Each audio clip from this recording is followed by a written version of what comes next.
Hello students, नमस्कार। मैं हूं डॉक्टर आशीष श्रीवास्तव और आज एक छोटा सा लेक्चर आपके सामने मैं जो रखने जा रहा हूं, इस लेक्चर से आपको काफ़ी हेल्प मिलेगी। विशेष तौर पर number of germ layers during the embryonic development पर। आप जब बेसिस ऑफ क्लासिफिकेशन पढ़ते हैं तो उसमें जर्म लेयर्स किस एनिमल फाइलम में किस प्रकार की पाई जाती है, क्योंकि जर्म लेयर्स के नंबर के आधार पर एनिमल फाइलम्स जो होते हैं वो या तो डिप्लोब्लास्टिक होते हैं या फिर वो ट्रिप्लोब्लास्टिक होते हैं।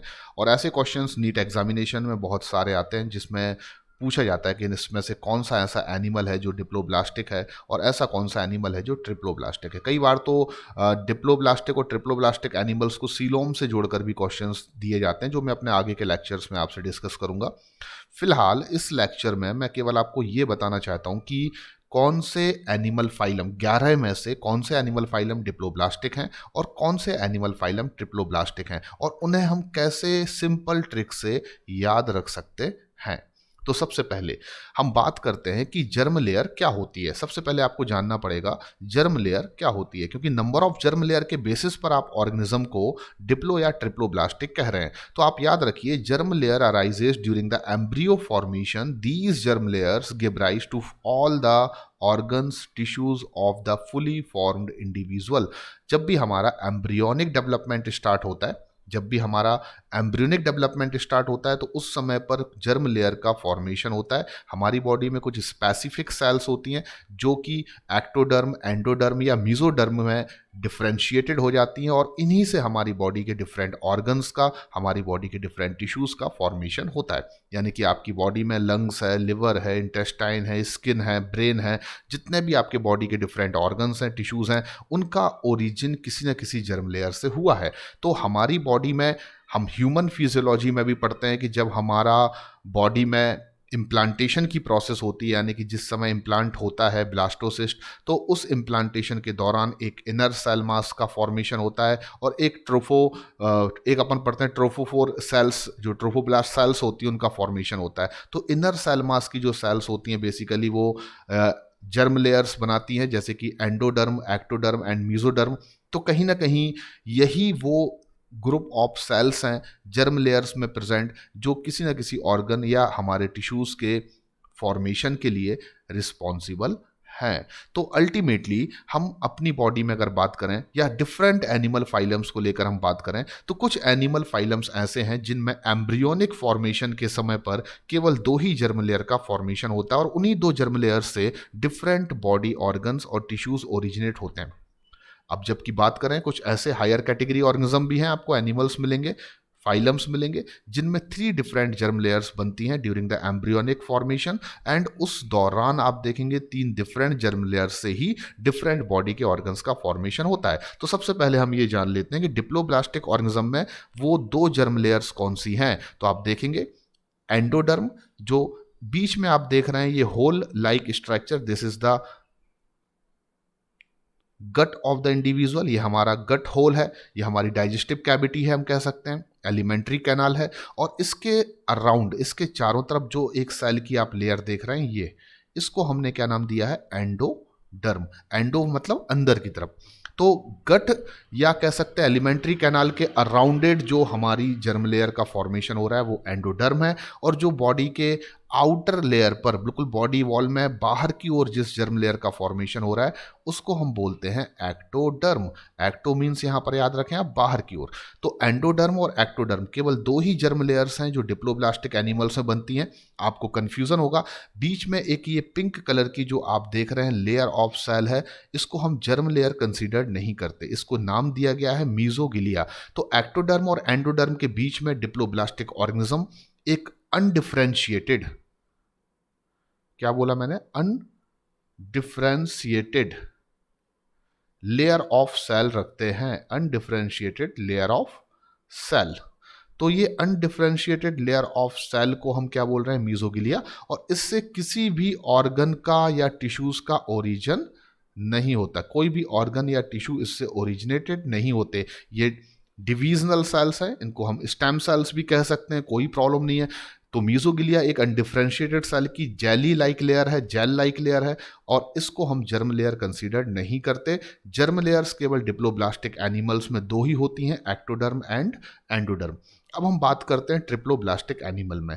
लाइक डिप्लोब्लास्टिक दो germ layers as it is वैसी ही हैं जैसे कि डिप्लोब्लास्टिक एनिमल्स में है, मींस बाहर वाली एक्टोडर्म और अंदर वाली एंडोडर्म। लेकिन जहां पर आप देखते हैं कि डिप्लोब्लास्टिक एनिमल्स में मीजोगिलिया की प्रेजेंस है, जो कि जर्म लेयर नहीं है, जो अनडिफरेंशिएटेड जेल लाइक एक लेयर है जो कि किसी भी ऑर्गन या टिश्यू का ओरिजिन नहीं करती, वहीं पर आप ट्रिप्लोब्लास्टिक एनिमल्स में देखेंगे जर्म लेयर की प्रेजेंस होती है, और इस जर्म लेयर को हम क्या बोलते हैं? मीजोडर्म।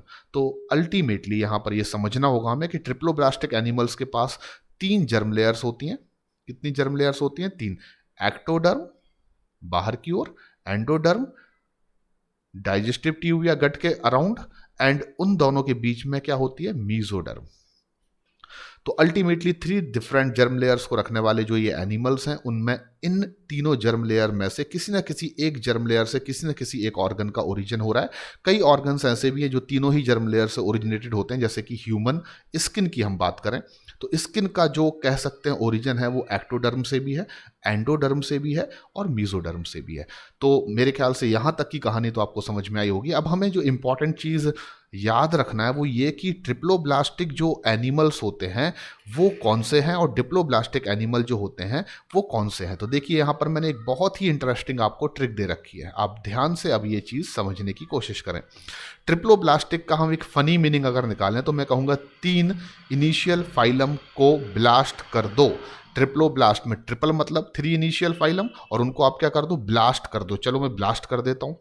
मैंने थ्री डिफरेंट फाइलम को जो इनिशियल हैं उनको ब्लास्ट कर दिया, यानी मैंने पहला फाइलम ब्लास्ट कर दिया पोरीफेरा, दूसरा फाइलम मैंने ब्लास्ट कर दिया सिलेंट्रेटा, और तीसरा फाइलम को मैंने ब्लास्ट कर दिया टीनोफोरा। तो फिर जो भी बच रहे हैं वो ट्रिप्लोब्लास्टिक हैं। तो आप अब देख सकते हैं प्लेटी हेलमिंथस से लेकर कॉर्डेट्स तक ये सभी कैसे हैं? ट्रिप्लोब्लास्टिक। आप समझ गए होंगे। आप इनिशियल थ्री फाइलम्स को ब्लास्ट कर दें। ट्रिप्लोब्लास्ट जब भी आपके दिमाग में शब्द आए, डिप्लोब्लास्ट जब भी आपके दिमाग में शब्द आए, आप सबसे पहले किसके बारे में सोचेंगे? ट्रिप्लोब्लास्ट। तीन इनिशियल फाइलम को ब्लास्ट कर दो, बाकी जो बचे वो ट्रिप्लोब्लास्ट, और जिनको ब्लास्ट कर दिया वही तो थे डिप्लोब्लास्ट।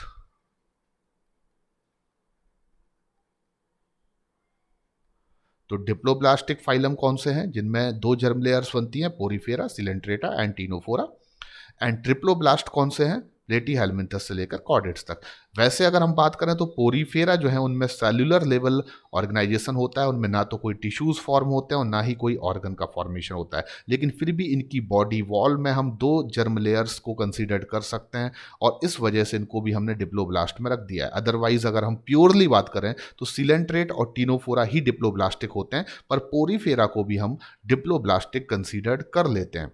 तो आपको आई होप कि ये ट्रिक के थ्रू डिप्लोब्लास्ट और ट्रिप्लोब्लास्ट का कंसेप्ट जो है वो समझ में आया होगा आपको।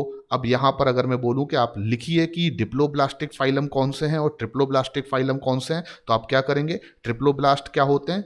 इनिशियल थ्री फाइलम को ब्लास्ट कर दो, फिर जो बचे वो ट्रिप्लोब्लास्ट। तो भाई मैंने पोरीफेरा को, सिलेंट्रेटा को और टीनोफोरा को ब्लास्ट कर दिया, तो मैं लिखूंगा ट्रिप्लोब्लास्ट कौन है? तो यहाँ पर प्लेटी हेलमिंथस से लेकर